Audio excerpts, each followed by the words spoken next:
अस्सलाम वालेकुम नाजरीन कराम, नई वीडियो में आपको खुश आमदीद कहते हैं। पूरी कौम और पूरी दुनिया ने काजी फायज ईसा और उनके भोंडे फैसले को तारीख के कूड़ादान के अंदर फेंक दिया है, क्योंकि काजी फायज ने जिस तरह से जमहूरियत और आइन के साथ खिलवाड़ किया है, काजी ने तमाम जस्टिस मुनीरों के रिकॉर्ड तोड़ दिए हैं। इतना घटिया और गलीज फैसला काजी ने देकर यह साबित किया है कि उसने अपनी लंदन के अंदर जायदादें छुपाने के लिए ताकतवर हलकों के जिस तरह से बूट पॉलिश किए और जिस तरह से कौम को दीन आइन उसूल के ट्रक की बत्ती के पीछे लगा के रखा, वो सब झूठ था, वो सब महज बकवास था। काजी बेनकाब हो चुका है। इंट्रा पार्टी इलेक्शन, काजी ने यह सोचा कि ये क्या इमरान खान ने उसूल बना लिया है, नवाज लीग के अंदर नवाज शरीफ ना हो तो शहबाज आ जाता है, मरियम आ जाती है, हमजा शहबाज आ जाता है।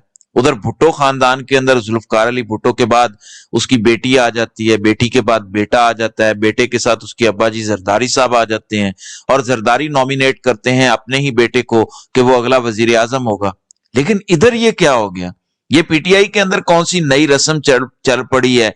वो मुनीर का पठान, वो वकील, उसको चेयरमैन लगा दिया जो इमरान खान का कहीं से रिश्तेदार नहीं है। ये तो पूरे निजाम के साथ खिलवाड़ कर रहा है, ये तो पूरे निजाम के साथ गेम कर रहा है। ये मेरिट कहां से आ गया पाकिस्तान के अंदर? तो उसने एक ऐसी जमात को जो पहले ही पाबंद सलासल थी, जो पहले ही इस्टेब्लिशमेंट के अताब का शिकार थी, उसको मजीद तकलीफ पहुंचाई है और अपने आप को मजीद नंगा कर दिया है। और ये पाबंदी, ये कोई छोटा फैसला नहीं है। लोगों को लग रहा है कि बल्ले का निशान है सिर्फ, ये दर हकीकत बहुत बड़े क्राइसिस की बुनियाद आज रख दी गई है, बहुत बड़े क्राइसिस की। इलेक्शन होंगे, आजाद हैसियत से पीटीआई के लोग इलेक्शन लड़ेंगे, जीत भी जाएंगे। कल को हॉर्स ट्रेडिंग होगी, फिर मंडियां लगेंगी। ये सिस्टम अब चल नहीं सकेगा, मजीद तबाह होगा। मैं आपके सामने आलमी और पाकिस्तान से जो रद्द अमल आया है इस फैसले पर, वो सबसे पहले आपके सामने रख दूं, फिर पीटीआई का जो प्लान नया आया है और जिस तरह से इलेक्शन से भागने की कोशिश हो रही है, इस हवाले से भी बात करेंगे। नाज़रीन इकराम, मखदूम जावेद हाशमी सीनियर सियासतदान है। उनका कहना है कि सबसे बड़े आईनी इदारे ने गैर आईनी फैसला दिया है। मार्शल लॉ को जवाज देने के लिए एक और जस्टिस मुनीर पैदा हो गया है, ये मखदूम जावेद हाशमी ने कहा है। फिर हामिद मीर ने कहा कि अफसोस कि काजी फायज ईसा और साकिब निसार में फर्क खत्म हो गया। कोई फर्क नहीं रहा साकिब निसार और काजी फायज ईसा के दरमियान। 2018 में चीफ जस्टिस साकिब निसार की सरबराही में 3 रुकनी बेंच के एक फैसले के बाद सेनेट इलेक्शन से कबल मुस्लिम लीग नून से शेर का निशान छीना गया। 2024 में काजी फायज ईसा की सरबराही में 3 रुकनी बेंच ने तहरीक इंसाफ से बल्ले का निशान छीन लिया। काजी फायज ईसा ने वही किया जो साकिब निसार ने किया। फिर human rights council of Pakistan का भी रद्द अमल आया। उन्होंने कहा कि सुप्रीम कोर्ट के इस फैसले की वजह से पाकिस्तान में सियासी अदम इस्तेकाम में इजाफा होगा, यानी इसके बाद मजीद तबाही होगी। फिर सना बुच्चा, जो कि सख्त क्रिटिक हैं पीटीआई और इमरान खान की, वो कहती हैं कि अब 1 महीने के लिए इंटरनेट भी बंद कर दो, कहीं तहरीक इंसाफ के उम्मीदवार अपने वोटरों को नया इंतखाबी निशान ना बता दें। ये भी हुज्जत अब तमाम कर दो। साकिब बशीर सुप्रीम कोर्ट को कवर करते हैं, बड़ी अच्छी रिपोर्टिंग करते हैं, बैलेंस तजिया करते हैं। वो कहते हैं कि जमहूरियत पार्लियामान के हामी चीफ जस्टिस काजी फायज ईसा ने आम इंतखाबात से चंद रोज कबल एक बड़ी सियासी जमात का वजूद खत्म किया। अफसोस हुआ। वो कहते हैं ये मेरी जाती राय है, मुझे अफसोस हुआ इस पर।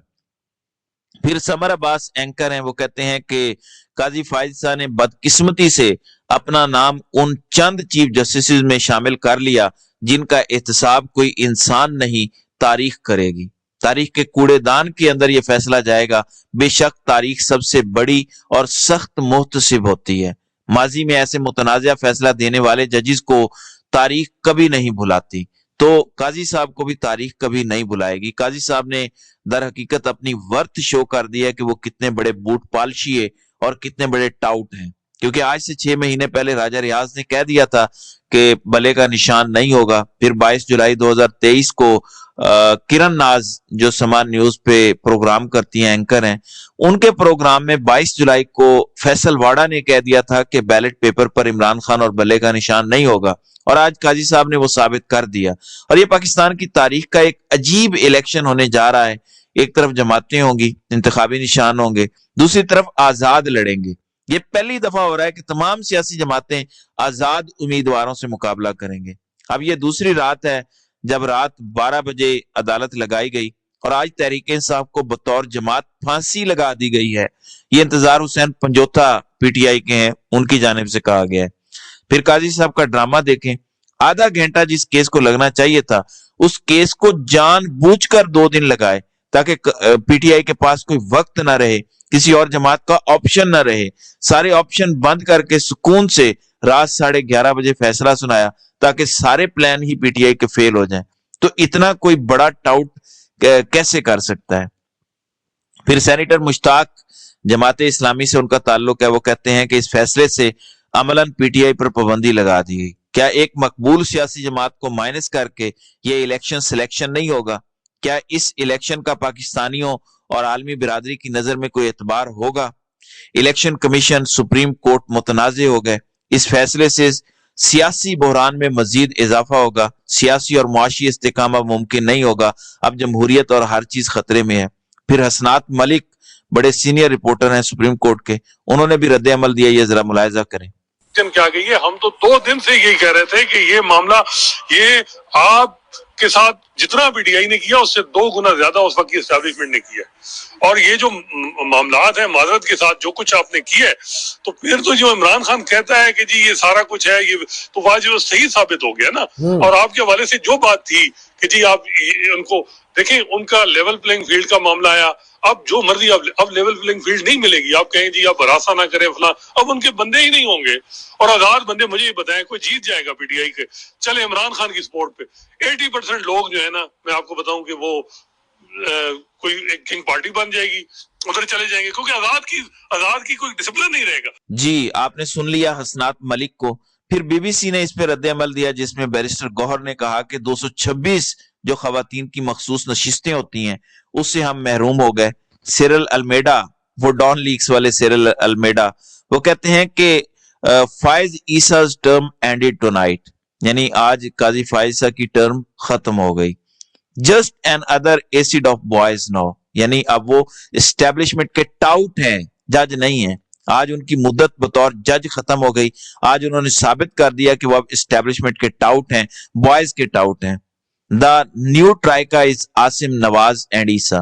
یہ 3 نئے ٹاؤٹس ہیں، 3 مورے ہیں، عاصم، نواز اور فائز عیسیٰ.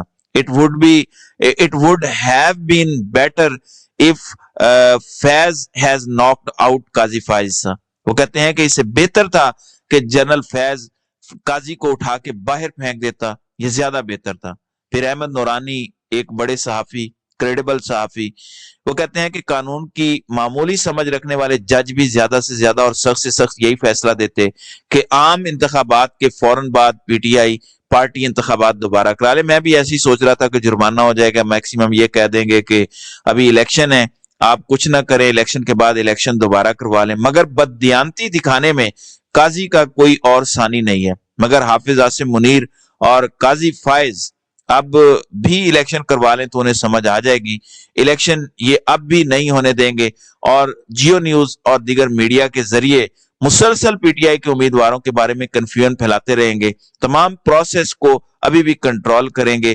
اس قدر خوف زدہ ہیں بیچارے، یہ ان کی جانب سے کہا گیا. پھر دا گارڈین، انگلینڈ برطانیہ کا ایک بڑا جریدہ ہے، Imran Khan party loses cricket bat as electoral symbol. تو اس پر انہوں نے کھل کے تنقید کی ہے پاکستان کی اسٹیبلشمنٹ اور عدالتوں پر. پھر سوشل میڈیا ایکٹیوسٹ ہیں جبران ناصر، وہ کہتے ہیں کہ نہ آج جمہوریت مضبوط ہوئی، نہ آج انصاف یقینی بن سکا، اور نہ آئین کروڑوں ووٹروں کو ان کا حق فراہم کر پایا. آج جمہوریت، انصاف اور آئین تینوں کی ہار ہوئی ہے. اور ساتھ ہی جبران ناصر نے کہا کہ آرٹیکل 62(1)(f) کی تلوار سیاستدانوں کی گردن سے اٹھا کر سیکشن 215 کے تحت پوری سیاسی پارٹی کی گردن پر رکھ دی گئی. کل جس جمہوریت کو دعا دی، آج اسی جمہوریت کو قاضی نے زہر دے دیا. حامد میر کہتے ہیں کہ ایسا لگا کہ قاضی فائز عیسیٰ تحریک انصاف کا مقدمہ نہیں سن رہے تھے، بلکہ وہ جو ریفرنس ان کے خلاف دائر ہوا تھا اس کا انتقام لے رہے تھے. تو یہ میں نے آپ کے سامنے मुख्तलिफ तबका फिक्र के लोगों का रद्द-ए-अमल रखा है। इसके अलावा असद तूर ने भी कहा कि काजी फायज ईसा ने इस कदर एस्टेब्लिशमेंट के बूट पॉलिश करके एक नई तारीख रकम की है, एक स्याह तारीख रकम की है। मैं आज शर्मिंदा हूं कि मैंने काजी फायज ईसा को सपोर्ट किया। तो इस तरह के बेशुमार वो लोग जो काजी के हक में लिखते थे, उन्होंने लिखा कि हम अपने लफ्जों की हुर्मत पर शर्मिंदा हैं कि हमने काजी की हिमायत में लिखा। बहरहाल आज सेनेट के अंदर तीसरी करारदाद जो है वो मूव कर दी गई है कि इलेक्शन ना हो, बहुत ज्यादा सर्दी है, केपीके में इलेक्शन मुलतवी किए जाए। तो ये तीसरी बार इलेक्शन से भागने की कोशिश में है। साथ ही साथ पीटीआई एक पोर्टल बना रही है जिसके अंदर तमाम पाकिस्तान के जो 850 हलके हैं, जब भी आप कोई हलका लिखेंगे तो आपके सामने इमरान खान का हिमायत याफ्ता खिलाड़ी या कैंडिडेट आ जाएगा, उसका निशान आ जाएगा कि उसको क्या निशान मिला है। बहरहाल पीटीआई ने अब इस कमजोर पोजीशन के बावजूद भरपूर तरीके से अभी भी खेलने का प्लान बनाया है। उनके पास प्लान सीडी भी है, उनकी तैयारी भी है, वो कहीं भागेंगे नहीं, बल्कि अभी भी आपको एस्टेब्लिशमेंट और ये सारे टाउट्स भागते नजर आएंगे, अभी भी ये डरे हुए हैं। बहरहाल काजी आज तारीख के कूड़ादान में जा चुका है। काजी ने पूरी कौम को शर्मिंदा किया है, अपने इदारे को शर्मिंदा किया है, अपनी भी नाक कटवाई है। वो जो परसों मैंने बात की थी कि जिस वजह से इस्तीफा दिया जस्टिस एजाजुल एहसन ने, उन्होंने कहा कि ये जो हमारा चीफ जस्टिस है ये गैर आईनी फैसले कर रहे हैं, इनके होते हुए मैं बतौर जज काम नहीं कर सकता। बिल्कुल ठीक फैसला किया था। बजाय अपने आप को शर्मिंदा करवाने के, अपने कैरियर पर दाग लगवाने के, बेहतर है कि साफ तरीके से इस गंदे निजाम से अलग हो जाए। अल्लाह बहरहाल इस मुल्क का हामी और नासिर हो। तो नाज़रीन कराम, आपकी इस वीडियो के हवाले से क्या राय है? आप अपनी राय का इजहार कमेंट सेक्शन में जरूर